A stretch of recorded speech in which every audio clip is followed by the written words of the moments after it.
such an asshole.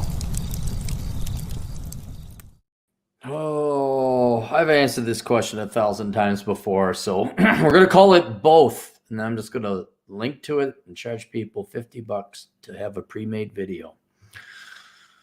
All right. Now, scroll down here.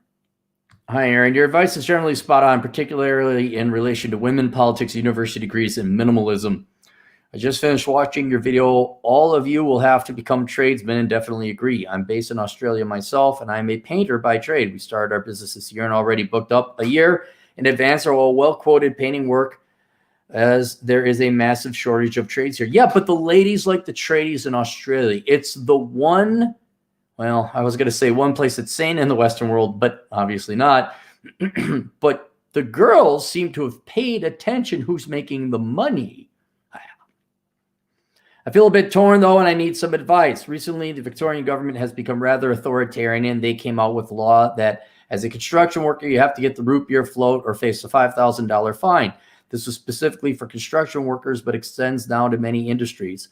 On top of this, you're unable to go to cafes, restaurants, weddings, funerals, etc. if you have not had the pointy poke bowl.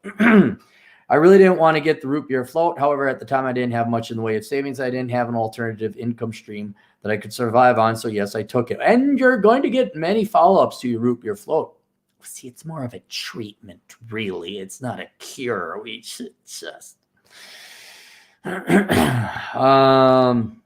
the plus side, I can work now, but I'm pretty sure the government will be coming out with root beer float follow-ups over the next year, which I prefer not to take.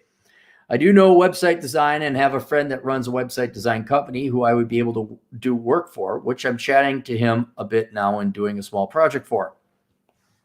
My dilemma and question I'd like to help with is whether I should stay with the painting company I'm in, currently in partnership with my brothers, or whether I should start making the migration to more digital work. The painting business has been going really well. It's high paying and there is virtually no competition. However, as it's a physical in-person job, I wouldn't have much say in getting out of future root beer floats should they come out. Website design is a much more competitive industry. I'm sure initially I would take quite a pay cut if I was to swap to that. But as it is digital, I could foreseeably do this from home and be able to hopefully avoid root beer floats. I'd love to hear your thoughts, advice, and perspectives on this. Warm regards. We'll keep you anonymous. I said, how many hours a week you working? Currently working 30, 40 hours as a painter at the moment. Why did I think you wanted to get a CPA? Did I just misread that somewhere? All right. I thought you were sitting to get your CPA somewhere. All right, maybe I just misread that. Here's the answer, man, and you know the answer. Guys, anytime you want to do a career switch, or you want to start a business, or you want to move from your current employer to a new form of employment, whether that's self-employed or not, you have to do both. Both is the correct answer. I'll take things I ought to do to switch jobs in the middle of my youth. Both. What is both? They got Jeopardy over in Australia. You're going to do both, man. And what are you, young? Did you put your age here? I'm coming up on 50 years old, and I think, if you include all the work on the house and everything, I've always done like at least 60 hours a week. Both. Because that's the wise thing to do. You don't know what's going to happen with the painting. You don't know what's going to happen with web design.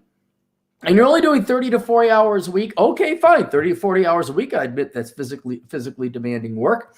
You take some time off at night, or you got your weekends, and you go and you program a website. You design a website. You do both.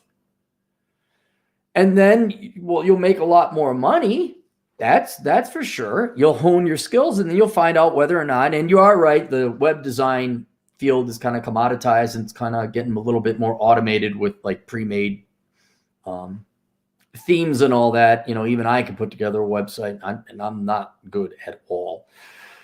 that crap website you guys see, that took a day. It was not that good. And then the older brother site ain't that good either. All these tricks I'm pulling.